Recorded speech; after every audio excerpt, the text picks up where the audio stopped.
Petrol bunk వెళ్తున్నారా? అయితే credit card కానీ డెబిట్ కార్డు కానీ తీసుకుని వెళ్ళండి. నగదు రహిత లావాదేవీలను ప్రోత్సహించేందుకు ప్రభుత్వం ఇస్తున్న రాయితీ అర్ధరాత్రి నుంచే అమల్లోకి వచ్చింది. 10 లీటర్ల పెట్రోల్ పోయిస్తే ₹5 తిరిగి మీ అకౌంట్లోకి జమ అవుతాయి.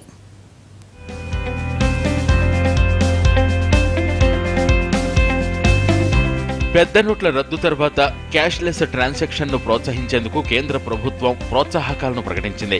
ఇందులో పెట్రోల్ బంకుల్లో జరిపే నగదు రహిత లావాదేవీలపై రాయితీ ఇచ్చింది. ఇది అర్ధరాత్రి నుంచి అమల్లోకి వచ్చింది. డిజిటల్ చెల్లింపుల ద్వారా పెట్రోల్, డీజిల్ పోయించుకునే వారికి 0.75% రాయితీ ఇస్తున్నారు. డెబిట్, క్రెడిట్ కార్డులు, ఈ వ్యాలెట్లు లేదా మొబైల్ వ్యాలెట్ల ద్వారా నగదు చెల్లించే వారికి ఈ రాయితీ వర్తిస్తుంది.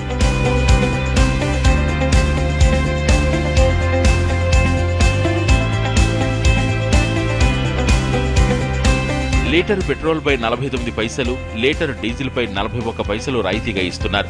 కార్డు ద్వారా చెల్లించిన 3 రోజుల తర్వాత రాయితీ డబ్బులు వినియోగదారుడి ఖాతాలో పడతాయని చమురు సంస్థలు ప్రకటించాయి.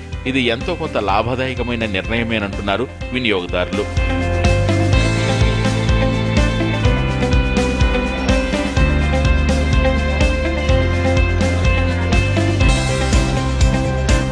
ఓ పక్క నగదు దొరకడం కష్టమైపోయింది. బ్యాంకుల ముందు, ఏటీఎంల ముందు కిలోమీటర్ల కొద్దీ క్యూ లైన్లు ఉంటున్నాయి. ఇలాంటి సమయంలో ప్రభుత్వం తీసుకున్న నిర్ణయం ఉపయోగకరంగా ఉంటుందని అంటున్నారు. ప్రస్తుతం హైదరాబాద్ లో లీటర్ పెట్రోల్ ధర ₹70.50 ఉంది.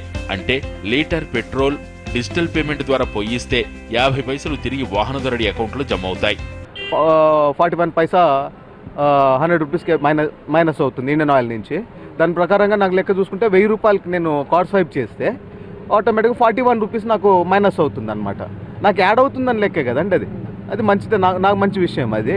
కార్డ్ త్రూ, ఎందుకంటే డెబిట్ కార్డు, ఎందుకంటే క్యాష్ ఇది చేయలేము కాబట్టి, విత్డ్రాల్ చేయలేము, పర్ డే 2000 కాబట్టి చేయలేము. ఆ లైన్లో కూర్చొని ఈ డెబిట్ కార్డ్ త్రూ మేము చేస్తున్నాము.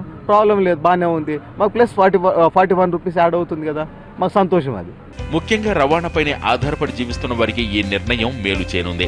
క్యాబ్, ఆటో డ్రైవర్లు లాభపడనున్నారు. పెద్ద నోట్లను రద్దు చేసి నెల రోజులు పూర్తయిన సందర్భంగా నగదు రహిత లావాదేవీలను ప్రోత్సహించేందుకు ఈ నెల 8న కేంద్ర ఆర్థిక మంత్రి అరుణ్ జైట్లీ ఈ రాయితీ ప్రకటించారు.